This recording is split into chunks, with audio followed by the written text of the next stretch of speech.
அன்னமலை கிராமம் பசுமையான வயல்களால் சூழப்பட்டு விரிந்திருக்கிறது. வெள்ளை நீரால் நிரம்பிய நெற்பயிர் வயல்களில் சூரியன் உதிக்கும் தங்க ஒளி பிரதிபலித்து கிராமம் முழுவதும் ஒரு தெய்வீக அழகை பரப்புகிறது. வயல் வழியாக சுருளும் மண் பாதைகள் காலை பனித்துளிகளால் ஈரமாக ஜொலிக்கின்றன. பறவைகளின் இனிய கீச்சு அந்த அமைதியை இன்னும் இனிமையாக்குகிறது.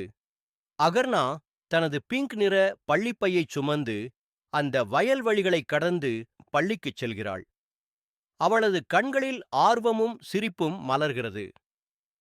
மதிய சூரியன் சற்று சாய்ந்து வயல்களில் வேலை செய்யும் விவசாயிகளை மெதுவாக ஒளிரச் செய்கிறது. நெல் வயல்களில் காற்று வீச அலை போல் அசைந்து ஓசை எழுகிறது. அகர்னா பள்ளி முடிந்து வயல் வழியே வீடு திரும்புகிறாள். பாதை அருகிலுள்ள மரக்கிளைகளில் குரங்குகள் கூட்டமாக விளையாடிக் கொண்டிருக்கின்றன. அகர்னா அவற்றை பார்த்து சிரிக்கிறாள். அந்தச் சிரிப்பு மத்தியில் திடீரென்று வயல் பாதையின் முன் ஒரு குட்டிக் குரங்கு குதித்து வந்து நிற்கிறது. அதன் சிறிய கையில் காயம் உள்ளது. அகர்னா உடனே மென்மையுடன் தரையில் அமர்ந்து பையில் இருந்த துணியால் காயத்தை மெதுவாகத் துடைக்கிறாள். அருகிலிருந்த தண்ணீர் பாட்டிலில் சிறிது தண்ணீர் எடுத்து காயத்தை சுத்தம் செய்கிறாள். குட்டிக் குரங்கு அமைதியாக அவளை நோக்கி பார்த்து தனது சிறிய கையை அகர்னாவின் கையில் வைக்கிறது. அதன் கண்களில் ஆழ்ந்த நன்றி உணர்வு தெரிகிறது.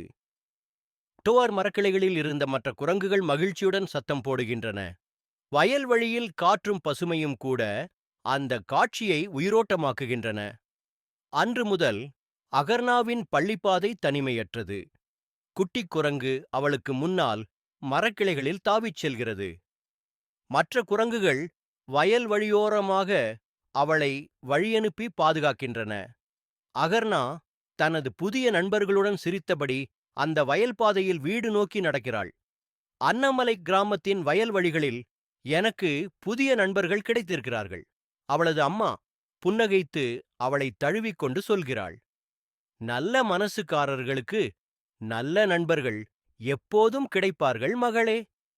சடே மாலை சூரியன் சிவப்பு பொன்னிறத்தில் அன்னமலையின் வயல் நிலங்களை ஒளிரச் செய்கிறது.